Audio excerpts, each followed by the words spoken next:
ایک حاضر سروس امریکی صدر پر ہوئے قاتلانہ حملے کو 43 برس ہو چکے رونالڈ ریگن کو پھیپھڑوں میں گولی ماری گئی تھی لیکن وہ بچ گئے تھے۔ آج امریکی سیاستدان اور عوام یہ جاننا چاہتے ہیں کہ ایک قاتل کس طرح رائفل سے لیس ہو ایک چھت پر پہنچنے اور پوڈیم کی طرف 4 گولیاں چلانے میں کامیاب ہوا۔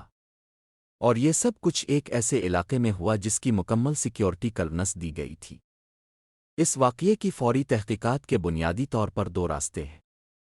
پہلے میں ایف بی آئی اور پولیس کو مل کر جاسوسی کا کام کرنا ہے۔ حملہ آور کی شناخت ہو چکی ہے، لہٰذا اب جاسوسوں کو اس کے محرک حالیہ دنوں میں وہ کہاں گیا اور کس سے رابطے میں رہا وغیرہ اس بس کی تفتیش کرنے کی ضرورت ہے۔ سب سے اہم بات جو انہیں پتہ لگانے کی ضرورت ہے وہ یہ کہ کیا وہ اکیلا تھا یا اس کے کوئی ساتھی بھی موجود تھے جن سے وہ خود جا کر ملتا تھا، یہ رابطے آن لائن تھے؟ کیا وہ کسی بھی قسم کے گروپ تنظیم کے لیے کام کر رہا تھا؟ شاید کسی بیرونی ملک کے لیے۔ ایجنسیاں اس وقت اس کے گھر سے ملنے والی کسی بھی ٹیکنالوجی ڈیوائس کا جائزہ لے رہی ہوں گی، اس کے ڈیجیٹل فٹ پرنٹس کی چھان بین کر رہی ہوں گی اور یہ جاننے کی کوشش کر رہی ہوں گی کہ وہ کن ویب سائٹس پر گیا، کن چیٹ گروپس سے تعلق رکھتا تھا اور وہ کس سے بات کر رہا تھا۔ اور پھر وہی عجیب سا سوال سامنے آتا ہے کہ ایجنسیوں نے سیکیورٹی کی اس بڑی کوتاہی کیسے ہونے دی؟ 7,000 افراد پر مشتمل سیکرٹ سروس کا بنیادی کام ہی موجود اور سابق امریکی صدروت کی حفاظت کرنا ہے۔ امریکہ میں بندوق خریدنا بہت آسان ہے۔ یہاں اتنا اسلحہ ہے کہ آبادی کے حساب سے تقریباً ہر 3 افراد کے لیے ایک رائفل موجود ہے۔ لیکن یہ کیسے ممکن ہے کہ ایک رائفل سے لیس شخص چھت پر چڑھ کر رینگتے ہوئے ڈونلڈ ٹرمپ سے 130 میٹر کے فاصلے تک پہنچ سکے؟ عوام کی جانب سے ملنے والی وارننگز کو کیوں نظر انداز کیا گیا اور ان کی چھان بین کیوں نہیں کی گئی؟ اور لوگ یہ بھی پوچھیں گے کہ صدارتی انتخاب سے محض 4 ماہ قبل سیکرٹ سروس اس شخص کی حفاظت کرنے میں کیوں ناکام رہی جس کے بارے میں بہت سے لوگوں کا خیال ہے کہ وہ امریکہ کے اگلے صدر ہوں گے۔ مریکی صدر کی سیکیورٹی کی ذمہ داری خفیہ ادارے سیکرٹ سروس کے پاس ہوتی ہے۔ اگرچہ یہ ایجنسی 1865 میں قائم ہوئی لیکن 1901 سے اسے امریکی صدور کی حفاظت کا کام سونپا گیا۔ سیکرٹ سروس میں تقریباً 7,000 ایجنٹس اور افسران کام کرتے ہیں اور اس میں خواتین بھی شامل ہیں۔ ان کی تربیتی مشقوں کو دنیا کی مشکل ترین مشقوں میں سے ایک سمجھا جاتا ہے۔ یوں تو امریکہ کے صدر کو طاقتور ترین عالمی رہنما تصور کیا جاتا ہے، مگر ان کی سلامتی سے متعلق فیصلے وہ خود نہیں کر سکتے بلکہ یہ فیصلے سیکرٹ سروس کو لینے ہوتے ہیں۔ یہاں تک کہ اگر صدر چاہتے ہیں کہ انہیں تنہا چھوڑ دیا جائے تو ممکن ہے کہ اس حکم کی تعمیل نہ کی جائے۔ اگر امریکی صدر کسی بھی ملک کا دورہ کرنے کا فیصلہ کرتے ہیں تو سیکرٹ سروس مقررہ تاریخ سے تقریباً 3 ماہ قبل اپنا کام شروع کر دیتی ہے۔ امریکی صدر سیکیورٹی کی متعدد تہوں پر مشتمل ڈھال میں چلتے ہیں جو اسے نہ صرف مضبوط بلکہ مہنگا بھی بنا دیتی۔ اس کی وجہ یہ ہے کہ ماضی میں امریکہ کے 4 صدور کو قتل کیا جا چکا ہے۔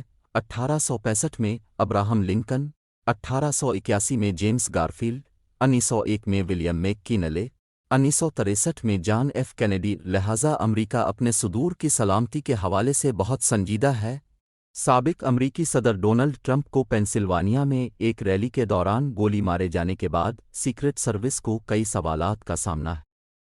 سیکرٹ سروس کی ڈائریکٹر کمبرلی چیٹل کو 22 جولائی کو امریکی ایوان نمائندگان کے مرکزی تفتیشی بورڈ کے سامنے جواب دہی کے لیے طلب کیا گیا۔ اتوار کو ایک نیوز کانفرنس میں ایف بی آئی کے اسپیشل ایجنٹ کیون روجیک نے اس بات پر حیرانی ظاہر کی کہ 20 سالہ حملہ آور تھامس میتھیو کروکس سابق صدر پر فائرنگ کرنے میں کامیاب رہا۔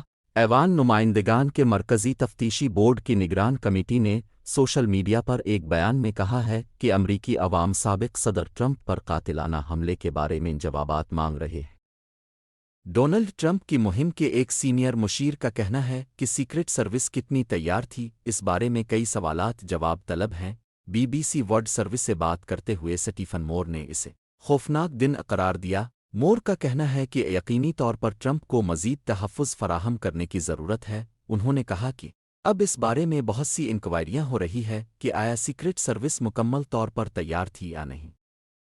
سیکرٹ سروس کے ترجمان انتھونی گگلیلمی کا کہنا ہے کہ ایک غلط دعویٰ پھیلا جا رہا ہے جس کے مطابق ٹرمپ کی سیکیورٹی ٹیم میں شامل ایک اہلکار نے اضافی سیکیورٹی کی درخواست کی تھی جسے مسترد کر دیا گیا تھا۔ گگلیلمی کا کہنا تھا کہ یہ بالکل غلط ہے۔ درحقیقت ہم نے اس الیکشن مہم کے دوران اضافی وسائل اور ٹیکنالوجی کو شامل کرتے ہوئے ٹیم کی صلاحیتوں کو بہتر بنایا ہے۔ ٹرپل سیکیورٹی سسٹم صدر کی حفاظت کی 3 تہیں ہوتی ہیں: حفاظتی ڈویژن کے ایجنٹ اندر سے، پھر درمیان میں سیکرٹ سروس کے ایجنٹ، پھر پولیس۔ کسی بھی ملک کے دورے سے پہلے سیکرٹ سروس اور وائٹ ہاؤس کا عملہ 3 سے 2 ماہ پہلے وہاں آتا ہے اور مقامی ایجنسیوں سے ملنا شروع کر دیتا ہے۔ وہ وہاں انٹیلیجنس بیورو کے وی سیکیورٹی ماہرین سے بات کرتے ہیں۔ سیکرٹ سروس فیصلہ کرتی ہے کہ صدر کہاں ٹھہریں گے اور اس جگہ کی مکمل چھان بین کی جاتی ہے۔ یہاں تک کہ ہوٹل کے عملے کا بیک گراؤنڈ چیک کیا جاتا ہے اور بھی بہت سے انتظامات نظر آتے ہیں۔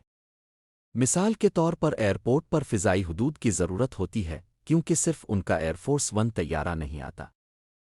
6 بوئنگ C-17 طیارے اس کے ساتھ اڑتے ہیں۔ ان میں ایک ہیلی کاپٹر بھی ہے۔ ان کے پاس لیموزین گاڑیاں، مواصلاتی آلات، بہت سے دوسرے ایجنٹ اور عملے کے ارکان ہیں۔ سیکرٹ سروس اور مقامی ایجنسی صدر کے قافلے کا راستہ طے کرتی ہے۔ یہ دیکھا جاتا ہے کہ کسی بھی ہنگامی صورت حال میں کہاں فرار ہونا ہے۔ اگر حملہ ہوتا ہے تو محفوظ جگہ کون سی ہے، قریبی ہسپتال کون سے ہیں۔ ایجنٹ اس بات کو یقینی بناتے ہیں کہ صدر ہسپتال کے ٹراما سینٹر سے 10 منٹ سے زیادہ دور نہ ہو۔ ایمرجنسی کی صورت میں ڈاکٹروں کے ساتھ ہم آہنگی کے لیے ہر قریبی ہسپتال کے باہر ایک ایجنٹ تعینات ہوتا ہے۔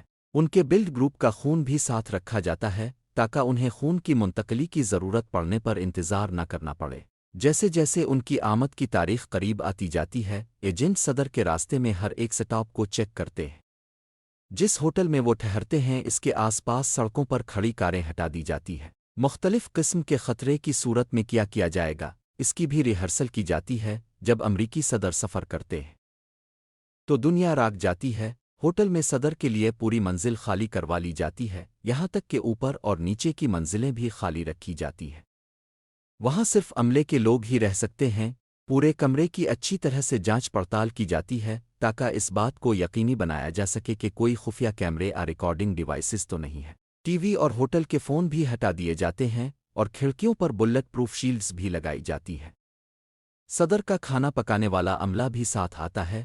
سیکرٹ سروس بھی وہاں کڑی نظر رکھتی ہے تاکہ یہ یقینی بنایا جا سکے کہ کوئی چھیڑ چھاڑ نہ کرے۔ انہیں فوج میں اس شخص کی بھی حفاظت کرنی ہوتی ہے جو ہر وقت صدر کے ساتھ ہوتا ہے، جس کے پاس امریکی ایٹمی میزائل داغنے کا بریف کیس ہوتا ہے۔ صدر اپنی لیموزین کار میں سفر کرتے ہیں۔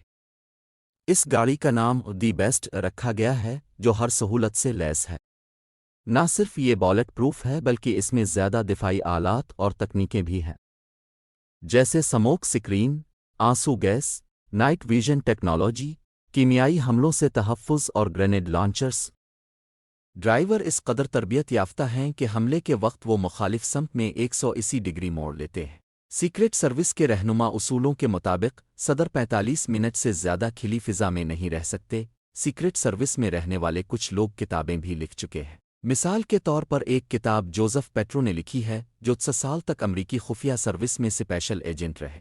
ان کے علاوہ رونالڈ کیسلر نے صدر کی خفیہ سروس میں 100 سے زیادہ سیکرٹ سروس ایجنٹوں کا انٹرویو کر کے ایک کتاب لکھی ہے۔